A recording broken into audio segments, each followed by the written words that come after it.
Maya mo koi ngasi di koi ki ina uji ko mang jo ina video ma namja gra bane yamna lagna gare ma je to ngasi di ma je kari Korea ke liming mong hai bro liming ho bro ke ya fa na ba da no ba sa pa no ba ko fi ne sutta ka no no ba do mara la ma ngasi di hai ne ka tor ko bo si pra ko ti yaram dre ma di sutta na yu no ba wala me shuang ko ma yu no ba ma andre mo ado ngasi di mo mana hai bi da koi matung ni ngasi di koi ki 옥 니 옥이 짱짱 거기 봐와 기장 같은 봐 진짜 누가 소이봉 또 잡네 소이봉 그러게 야오래 누가 맛이 좀 잡게 또 매am 비디오 소이 누가이바 되게 얌나 챌린징 거 비디오 비소이 거 그니 이나 우리 거기 뭐 사고 피행을 라야 뭐 보면 돼 우리 아이 뭐 미미요 라 그래 나니 뭐뭐 할사 거기 또 원이다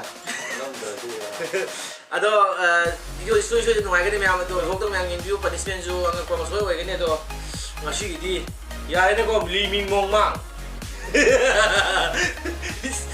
siapa la no yudra harau ni ma ju bai chep tok to video le tok to ga injil pe no chep tok to ba thau ra chep tok to ron ne ka do re ba ado di anyway adi ina ya re ko no ready wa re ko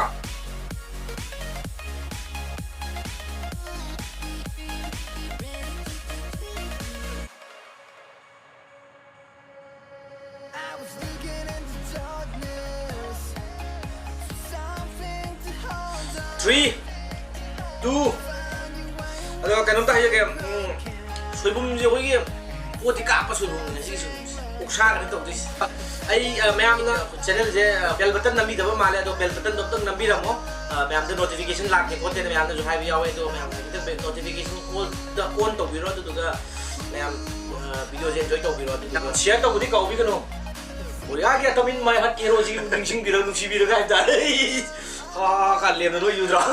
Oke, adi tadi ma'am यार को get ready buku kali Korea buku nih mai kai video mai hat ya thang di lama sah kita logo punishment dah punishment thang di lama oke jadi wai Instagram ki link tuh ma'am description dah saya rakyat tuh ma'am follow se to bira mau tuh kita funny hoy baju kita tuh saya rakyat are you ready okay 3 2 1 start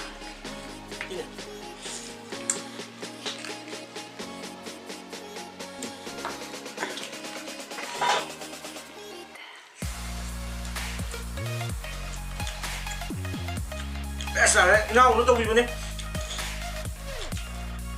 Nau jadi sana.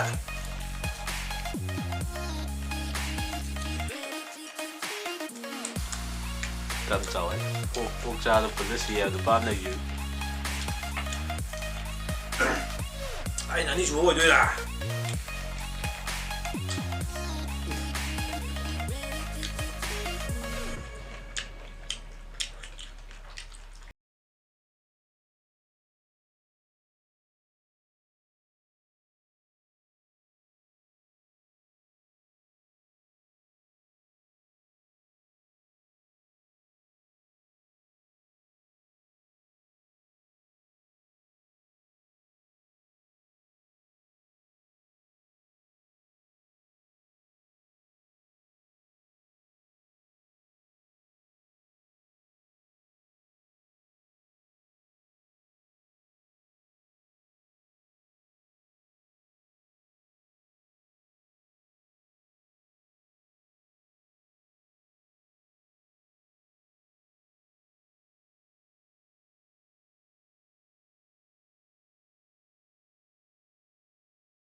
Nang wang ngang ay minute sa leda.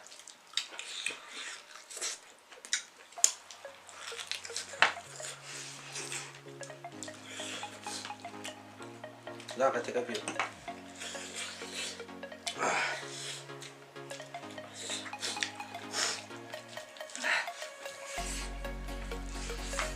Soibum jadi biasa nih.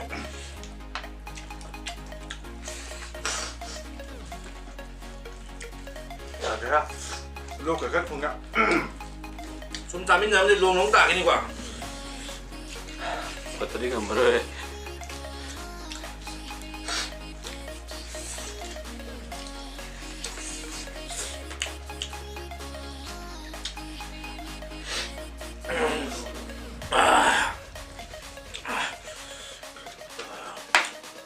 Mình bisa lại số chặt lên mà nhỉ.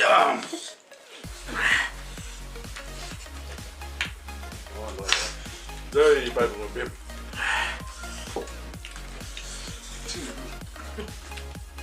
Một đồ gấu đi xa ra cả. Cái này sẽ ra cái tiền này. Xin lỗi bác.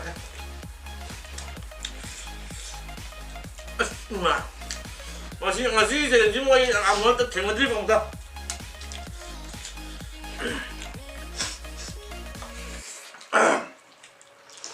Mà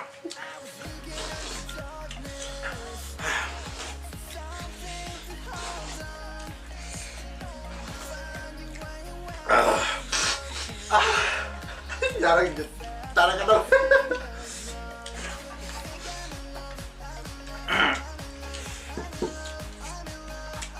Ini suai ya. mới ba hàng đến đây tôi ra cả đống tàu này. Ini setahu dengan saya mati betul ya.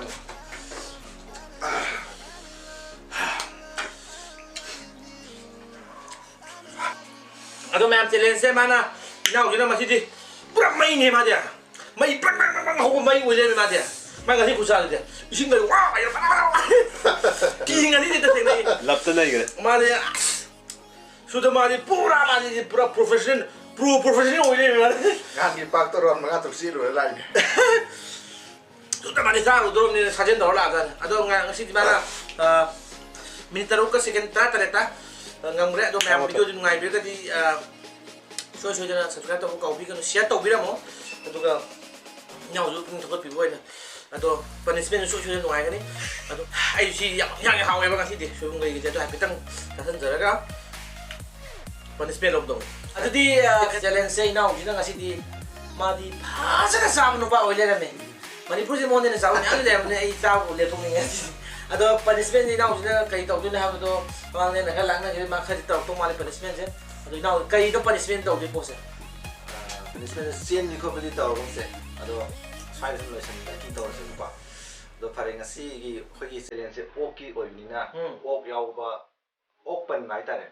Aduh gigi saya ni kang deh, dialog ni kang deh, ama create tahu kan dah latih piro.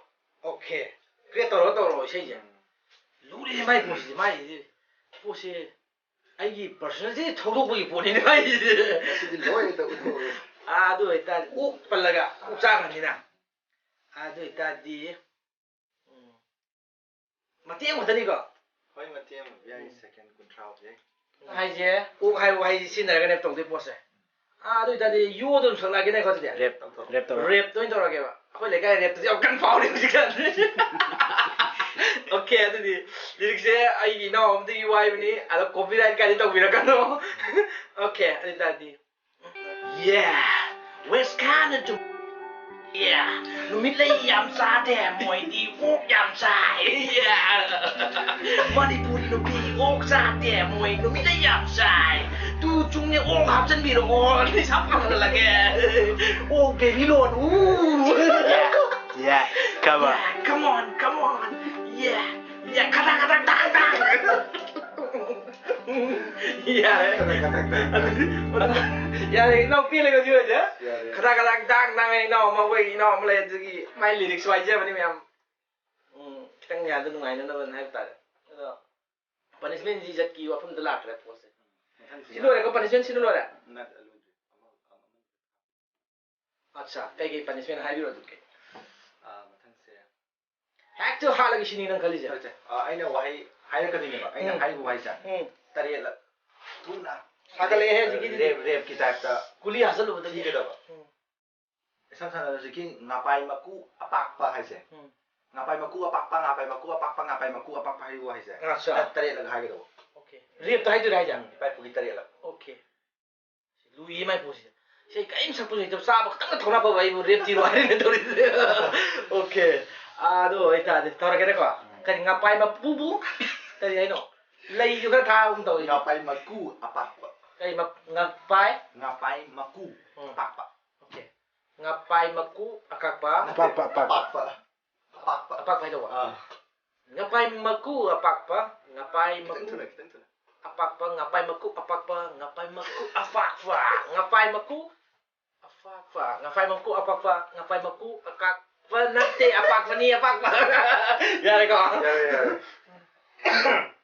ya ke punishment panan dia mina punishment ama da pra multi punishment ore ado kai punishment wali ro nang posa losis ya ama ta ngapi losis ya kai punishment aina kalakar singer amgi manung maming harakadune ba okay aduga ya suddenly wina ba ipa ang saktor ka daw okay all right kana ano kalaka dadi hairage ba dadi hawlage ka 1 2 3 bahari bahari unani khana la nu zakana gi chenglo ro diga nun DJ mana santo ko ne tie no mana santo ne nu zakana gi chenglo no pai ma puk ning nu ngole singel kana gi leinam no thamoi aidi ukhape khangare koi yamase challenge ta chana te sei du ba chana ska to kane to har mathang sei ne ha de chut ta ta to sei am pa me mai je tu na ne ta la hor ke sadan de ke konde yande punde bo sadan de kai na ise ngaure urubada nangbu Tamoy sisu sakre nung sinata kamzaba sungam ho dare nung siminok yung lingay da pukning se irang haure mi kupsida gaure urubada nangbu Maybe Potang wahai lo. Di mana saja lah. Ada sih dulu tu. Song kembali. Kamu kan siapa? Naksina bayad. Pada dia jadi cakap macam tu. Naksina bayad raba. Wang magi palni. Ijel aman pun kraba. Wang magi palni. Ya dah. Tadi. 무시라래 untuk sagi ke. Aduh, matang sih nabi thong lagi na luas lesis. Nabi thong lagi apa? Ngasidi ai ichum na lalore sen hodraba punsi sigi kong thangna ira laiva misagama oi halle Kokpa yaroi dava warina machu sangkre. Singari som la. Ira laiva misagama oi halle kokpa yaroi dava warina machu sangkre. Kaya last kapag bata itu panas film. Ai do paya drama pukningi warese zo haidaraga. Yang ngasih di, tu biar yang mana banding ngasih di sudah ina, saya sering tu lagi mana singgah aja lah, user itu thongga tekstur lah, orang sang deh.